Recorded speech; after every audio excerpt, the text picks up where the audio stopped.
Hello students, very good news ಏನಂತಂದರೆ KCET students verification ಸ್ಲಿಪ್ಗೋಸ್ಕರ wait ಮಾಡ್ತಿದ್ರಿ. Verification slip ಬಂದಿದೆ. ಅದು ನೀವು ಯಾವ ರೀತಿ ಡೌನ್ಲೋಡ್ ಮಾಡ್ಕೊಳ್ಬೋದಂದರೆ, ಯಾವುದೇ ಒಂದು ಗೂಗಲ್ ಕ್ರೋಮ್ ಬ್ರೌಸರ್ಲ್ಲಿ ಹೋಗ್ಬಿಟ್ಟು KE ಅಂತ ಸರ್ಚ್ ಮಾಡಿ. ಅಂತ ಸರ್ಚ್ ಮಾಡಿದ್ಮೇಲೆ ಈ ರೀತಿ ಬರ್ತದೆ. ಇಲ್ಲಿ ಕ್ಲಿಕ್ ಮಾಡಿಬಿಟ್ಟು ನೀವು ಏನಂತಂದರೆ ಇವಾಗ ಸರ್ವರ್ ಫುಲ್ ಲೋಡ್ ಇದೆ, ಸೊ ಅದಕ್ಕೋಸ್ಕರ ಈ ರೀತಿ ಬರ್ತಾ ಇದೆ. ಇಲ್ಲಿ ಪ್ರವೇಶ ಅಂತ ಕ್ಲಿಕ್ ಮಾಡಬೇಕು.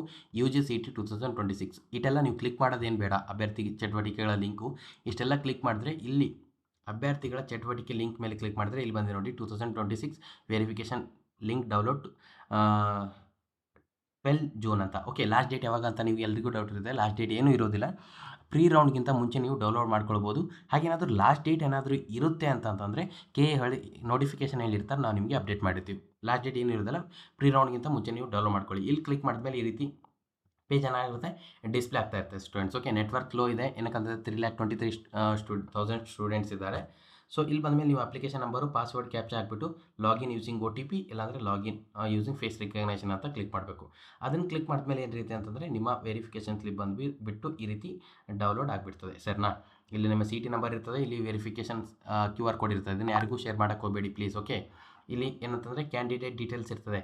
ಇಲ್ಲಿ ಈ ಸೈಡು 12th ಮಾರ್ಕ್ಸ್ ಕಾರ್ಡ್ ಇರ್ತದೆ. ಇದು ನೀವು 12th ಮಾರ್ಕ್ಸ್ ಕಾರ್ಡ್ ಬೇಗ ಚೆಕ್ ಮಾಡ್ಕೊಳ್ಬೇಕಾಗ್ತದೆ. ಏನು ಚೆಕ್ ಮಾಡ್ಕೊಳ್ಳಿ ನನ್ನ 12th ಮಾರ್ಕ್ಸ್ ಕಾರ್ಡಲ್ಲಿ ಅಂತಂದರೆ, ನಿಮ್ಮ ಎಕ್ಸಾಮ್ 1 ಎಕ್ಸಾಮ್ 2 ಯಾರಾದರೂ ಬರೆದ್ರೆ ಯಾರು ಹೈಯೆಸ್ಟ್ ಮಾರ್ಕ್ಸ್ ಇರುತ್ತೆ ಆ ಹೈಯೆಸ್ಟ್ ಮಾರ್ಕ್ಸ್ ಇಲ್ಲಿ ಬಂದಿರಬೇಕು. ಏನಾದರೂ ಲೋಯೆಸ್ಟ್ ಮಾರ್ಕ್ಸ್ ಬಂದಿದೆ ಅಂತಂದರೆ ಅದನ್ನ ಮೇಲೇ ನಿಮ್ಮ ರ್ಯಾಂಕ್ ಕನ್ಸಿಡರ್ ಆಗಿದೆ ಅಂದ್ಕೊಂಡ್ಬಿಟ್ಟು ನೀವು KAಗೆ ಕಾಂಟ್ಯಾಕ್ಟ್ ಮಾಡಬೇಕಾಗುತ್ತೆ. ಅದು ಯಾವ ರೀತಿ ಕಾಂಟ್ಯಾಕ್ಟ್ ಮಾಡಬೇಕು, ಏನು ಮಾಡಬೇಕು ಅನ್ನೋದನ್ನ ಇದೇ ವಿಡಿಯೋದಲ್ಲಿ ಮುಂದಿನ ಪಾರ್ಟಲ್ಲಿ ಹೇಳ್ತೀನಿ. ಸೊ ಅದಕ್ಕೋಸ್ಕರ ಎಲ್ಲನೂ ಕ್ಲಿಯರಾಗಿ ನೋಡ್ಕೊತಾ ಹೋಗಿ. ಸರ್, ಇಲ್ಲಿ ಬಂದುಬಿಟ್ಟು ನಿಮ್ಮ ರ್ಯಾಂಕ್ ಡೀಟೇಲ್ಸ್ ಇರುತ್ತೆ. ನಿಮ್ಮ KCET ಮಾರ್ಕ್ಸ್ ಕಾರ್ಡಲ್ಲಿ ಏನು ರ್ಯಾಂಕ್ ಇದೆ ಅದನ್ನೆಲ್ಲನೂ ಇಲ್ಲಿ ಡಿಸ್ಪ್ಲೇ ಆಗಬೇಕು ಕರೆಕ್ಟಾಗಿ. ಈಗ ಮೆಡಿಕಲ್, ಡೆಂಟಲ್, ಆಯ್ಸ್ದು ಬರೋದಿಲ್ಲ. ನಿಮ್ಮ ನೀಟ್ ರಿಸಲ್ಟ್ ಬಂದಮೇಲೆ ಮತ್ತೆ ನಿಮಗೆ ವೆರಿಫಿಕೇಷನ್ ಸ್ಲಿಪ್ ಡೌನ್ಲೋಡ್ ಮಾಡ್ಕೊಳ್ಳೋಕೆ ಹೇಳ್ತಾರೆ ನೀಟ್ ಸ್ಟೂಡೆಂಟ್ಸ್ಗೆ. ಆವಾಗ ನಿಮಗೆ ಮೆಡಿಕಲ್, ಡೆಂಟಲ್, ಆಯ್ಸ್ನ ಡೌನ್ಲೋಡ್ ಅದು ರಿಸಲ್ಟ್ನ ಏನಾಗುತ್ತೆ, ರ್ಯಾಂಕ್ನ ಡಿಸ್ಪ್ಲೇ ಆಗ್ತದೆ. ಬರೀ KCET ಎಕ್ಸಾಮ್ ಬರೆಯೋದ ಸ್ಟೂಡೆಂಟ್ಸ್ಗೆ ವೆರಿಫಿಕೇಷನ್ ಸ್ಲಿಪ್ ಏನು ಡೌನ್ಲೋಡ್ ಮಾಡ್ಕೊಳ್ಳೋ ಅವಶ್ಯಕತೆ ಇಲ್ಲ. KCET ಯಾರೆಲ್ಲ ಬರ್ತಿದ್ದೀರಾ ಅವರು ನೀಟು ಕೂಡ ಬರ್ತಿದ್ದೀರಾ ಅಂತಂದರೆ ಡೌನ್ಲೋಡ್ ಮಾಡ್ಕೊಳ್ಳಿ. ನಿಮ್ಮ KCET ಕೋರ್ಸಸ್ ರ್ಯಾಂಕ್ ಎಲ್ಲ ಇಲ್ಲಿ ಡಿಸ್ಪ್ಲೇ ಆಗಿರ್ತದೆ. ಸೊ ಅದನ್ನು ಕೂಡ ಕ್ಲಿಯರಾಗಿ ಚೆನ್ನಾಗಿ ಚೆಕ್ ಮಾಡ್ಕೊಳ್ಳಿ ನೀವು. ಸರಿನಾ, ನೀವು ಮೇನ್ ಇಂಪಾರ್ಟೆಂಟ್ ಚೆಕ್ ಮಾಡೋದೇನೆಂದರೆ ರಿಸರ್ವೇಷನ್ ವೆರಿಫೈಡ್ ಡೀಟೇಲ್ಸು.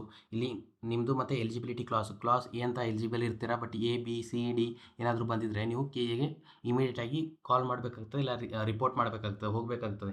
ಆವಾಗೇ ನಿಮಗೆ ಇಲ್ಲಿ ಕ್ಲಿಯರ್ ಆಗ್ತದೆ ಈ ಇಶ್ಯೂ ಬಂದುಬಿಟ್ಟು.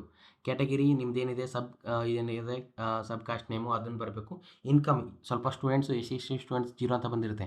ಇನ್ಕಮ್ ಏನಾದರೂ 0 ಅಂತ ಬಂದರೆ ನಿಮಗೆ ಜನರಲಲ್ಲಿ ಕನ್ಸಿಡರ್ ಮಾಡಿದ್ದಾರೆ ಅಂತ ಅರ್ಥ. ಓಕೆನಾ, ನಿಮಗೆ ಯಾವುದೇ ರೀತಿಯ ಇದಾಗಿರೋದಿಲ್ಲ. ಅದನ್ನು ನೀವು ಯಾವ ರೀತಿ ಅಪ್ಡೇಟ್ ಮಾಡ್ಕೊಳ್ಬೇಕಂತಂದರೆ ಬೇಗ KAಗೆ ಇಮಿಡಿಯೇಟಾಗಿ ಹೋಗಬೇಕು. ಇಲ್ಲಾಂದರೆ ನಾನು ನೆಕ್ಸ್ಟ್ ಪ್ರೋಸೆಸ್ ಕೂಡ ಹೇಳಿರ್ತೀನಿ ಏನು ಮಾಡಬೇಕನ್ನೋದು.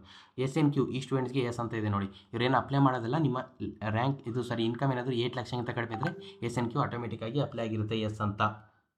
Sir, next Kannada medium, rural, Hyderabad, Karnataka ಇದೆಲ್ಲ ನೀವು ಅಪ್ಲೈ ಇದ್ದರೆ ಎಸ್ ಅಂತ ಇದೆ ಅಲ್ವಾ ನೋಡ್ಕೊಳ್ಳಿ. ಅಪ್ಲಿಕೇಶನಲ್ಲಿ ಏನಾದರೂ ಎಸ್ ಅಂತ ಹಾಕಿದರೆ ಇಲ್ಲಿ ಬಂದಿಲ್ಲ ಅಂತಂತಂದ್ರೂ ಕೂಡ ನೀವೇನು ಮಾಡಬೇಕಾಗುತ್ತೆ, KAಗೆ ಕಾಲ್ ಮಾಡಿ. ಕಾಲ್ ಪಿಕ್ ಆಗೋಲ್ಲ, ಏನಕ್ಕಂತಂದರೆ ಜಾಸ್ತಿ ಸ್ಟೂಡೆಂಟ್ಸು ಕಾಲ್ ಮಾಡ್ತಾ ಇರ್ತಾರೆ, ಹೆಲ್ಪ್ಲೈನ್ ರೀಚ್ ಆಗೋದಿಲ್ಲ. ಸೊ ನಿಮ್ಮ ಹತ್ತಿರ ಇದ್ದರೆ ಇಲ್ಲ ದೂರ ಇದ್ದರೂ ಬೇಗ ಇಮಿಡಿಯೇಟ್ KA ಆಫೀಸಿಗೆ ನಿಮ್ಮ ಎಲ್ಲ ಒರಿಜಿನಲ್ ಡಾಕ್ಯುಮೆಂಟ್ಸ್ ತೊಗೊಂಡು ಹೋಗ್ಬಿಟ್ಟು ಇದು ಮಾಡಬೇಕಾಗುತ್ತೆ. ಸ್ಟೂಡೆಂಟ್ಸ್ ಇವಾಗ ನಿಮ್ಮ ಕಮೆಂಟ್ಸ್ ಏನಂತಂದರೆ, ಸರ್ ನನ್ನ ರ್ಯಾಂಕ್ ಬಂದುಬಿಟ್ಟು ಇಂಜಿನಿಯರಿಂಗು 50,000 ಇದೆ, 60,000 ಇದೆ, 70,000 ಇದೆ, ನನಗೆ ಇಂಜಿನಿಯರಿಂಗ್ ಕಾಲೇಜ್ ಸಿಗುತ್ತೆ ಇಲ್ವಾ? 100% ನಿಮ್ಗೆ ಸಿಗುತ್ತೆ. ನಿಮಗೆ ಎಕ್ಸಾಕ್ಟ್ ಇಂಜಿನಿಯರಿಂಗ್ ಕಾಲೇಜ್ ಯಾವ್ದು ಸಿಗುತ್ತೆ ಅಂತ ಇವಾಗ ಹೇಳ್ತೀನಿ ನೋಡಿ. ಸರಿನಾ ಸ್ಟೂಡೆಂಟ್ಸ್, ಎಕ್ಸಾಕ್ಟಾಗಿ ನಿಮಗೆ ಇಂಜಿನಿಯರಿಂಗ್ ಕಾಲೇಜ್ ಯಾವ್ದು ಸಿಗುತ್ತೆ ಅಂತ ನಿಮ್ಗೆ ತಿಳ್ಕೊಳ್ಬೇಕಂತಂದರೆ ಈ ನಂಬರ್ಗೆ ವಾಟ್ಸಪ್ ಮಾಡಿ. ಏನಂತ ವಾಟ್ಸಪ್ ಮಾಡಬೇಕಂದ್ರೆ KCET PDF ಅಂತ ವಾಟ್ಸಪ್ ಮಾಡಿ. 8310256499 ಅಂತ ಇದೆ ಅಲ್ವಾ, ಈ ನಂಬರ್ಗೆ ವಾಟ್ಸಪ್ ಮಾಡಿದಾಗ ಅವ್ರು ನಿಮ್ಗೆ ಏನಂತಂದರೆ ನಿಮ್ಮ KCET ರ್ಯಾಂಕು ಮತ್ತು ನಿಮ್ಮ ಕ್ಯಾಟಗಿರಿನ ಕೇಳ್ತಾರೆ ಅವರು. ಕ್ಯಾಟಗಿರಿ ಮತ್ತು ನಿಮ್ಮ KCET ರ್ಯಾಂಕ್ ಕೇಳಿದ್ಮೇಲೆ ಏನು ಮಾಡ್ತಾರೆ ಅಂತಂದರೆ ಅವ್ರು ನಿಮಗೆ ಒಂದು PDF ಜನ್ರೇಟ್ ಮಾಡಿಕೊಡ್ತಾರೆ. ಆ PDF ಯಾವ ರೀತಿ ಇರ್ತಂದರೆ ಈ ರೀತಿ ಇರ್ತದೆ. ನಿಮಗೆ ಯಾವುದೆಲ್ಲ ಕಾಲೇಜ್ 2026ಅಲ್ಲಿ ಎಕ್ಸಾಕ್ಟಾಗಿ ಸಿಗುತ್ತೆ ಆ ಕಾಲೇಜ್ ಲಿಸ್ಟ್ನೇ ಇಲ್ಲಿ ಬರುತ್ತೆ. ನೀವು ಬ್ರ್ಯಾಂಚ್ ಕೂಡ ನೀವು ಹೇಳ್ಬೋದು. ಇಲ್ಲಾಂತಂದರೆ ಅವ್ರು ಕೂಡ branch computer science, artificial intelligence, EC, civil, mechanical ಎಲ್ಲ ಬ್ರಾಂಚಸ್ನು ನಿಮ್ಗೆ ಕೊಟ್ಟಿರ್ತಾರೆ. ನೀವು ಆಪ್ಷನ್ ಎಂಟ್ರಿ ಮಾಡುವಾಗ ನಿಮ್ಗೆ ಯಾವುದೆಲ್ಲ ಇಷ್ಟ ಇದೆ ಅಂತಂದರೆ ಈ ಕಾಲೇಜಲ್ಲಿ ನನ್ನ ಕಂಪ್ಯೂಟರ್ ಸೈನ್ಸ್ ಇಷ್ಟ ಇದೆ ಅದಷ್ಟೇ ಮಾತ್ರ ನೀವು ಇದು ಮಾಡ್ಕೊಳ್ಬೋದು. ಇದು ನಿಮ್ಗೆ ಹೆಲ್ಪ್ ಆಗ್ತದೆ. ನೀವೇನಾದರೂ ಕಾಲೇಜ್ ಲಿಸ್ಟ್ ರೆಡಿ ಮಾಡೋಕ್ಕೋದ್ರೆ 1 ವಾರ 2 ವಾರ ಆದರೂ ಕರೆಕ್ಟಾಗಿ ಕಾಲೇಜ್ ಲಿಸ್ಟ್ ರೆಡಿ ಆಗ್ತಾಯಿಲ್ಲ.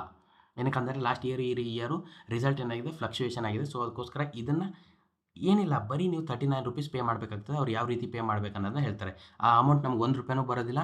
ಅದು ಅವರಿಗಂತ ಏನಂತಂದರೆ ಅವ್ರು ಈ ರೀತಿ ಬಿಲ್ಡ್ ಮಾಡಿದ್ದಾರೆ ಅಪ್ಲಿಕೇಶನ್. ಸೊ ಅವ್ರಿಗೆ ಏನಾದರೂ ಚಾರ್ಜಸ್ ಇದ್ದಿರುತ್ತೆ.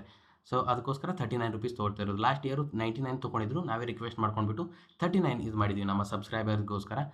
ನೀವೇನೆಲ್ಲ CAG PDF ಅಂತ ಮೆಸೇಜ್ ಹಾಕಬೇಕಾಗುತ್ತೆ. CAG ಓಕೆ ಹಾಕಿದರೆ ನಿಮಗೆ 39 ರೂಪೀಸ್ ತೊಗೊಂಡ್ಬಿಟ್ಟು ಈ ರೀತಿ ಒಂದು ಎಷ್ಟಿದೆ ಕರ್ನಾಟಕದಲ್ಲಿ ಎಷ್ಟೆಲ್ಲ ಕಾಲೇಜಸ್ ಇದೆ ನಿಮ್ಮ ರ್ಯಾಂಕಿಗೆ ಸೆಟ್ ಆಗೋ ಥರ ಅದನ್ನೆಲ್ಲನೂ PDF ಜನ್ರೇಟ್ ಮಾಡಿ ನಿಮಗೆ ಕೊಟ್ಟಿರ್ತಾರೆ. ಇದು ರಿಯಲ್ ಈ ವರ್ಷ ಸ್ಟೂಡೆಂಟ್ಸ್ದೇನೆ. ಇಲ್ಲಿ ನೋಡಿ ಇವ್ರಿಗೆ ಈ ರೀತಿಯೆಲ್ಲ ಕಾಲೇಜಸ್ ಸಿಗೋ ಥರ ಇದೆ. ಇವರು ಪ್ರಿಯಾರಿಟಿಯಲ್ಲಿ ಯಾವ ರೀತಿ ಹಾಕಿರ್ತಾರೆ ಆ ರೀತಿ ಅವ್ರಿಗೆ ಸಿಕ್ಬಿಡುತ್ತೆ. ಸೊ ನಿಮ್ಗೇನಾದರೂ ವೆರಿಫಿಕೇಷನ್ ಸ್ಲಿಪ್ಪಲ್ಲಿ ಮಿಸ್ಟೇಕ್ ಇದ್ದರೆ ಏನೂ ಮಾಡಬೇಕಾಗಿಲ್ಲ. ನೀವು ಬೇಗ KAಗೆ ಕಾಲ್ ಮಾಡಬೇಕು. ಕಂಟಿನ್ಯೂಸ್ ಕಾಲ್ ಮಾಡಿ.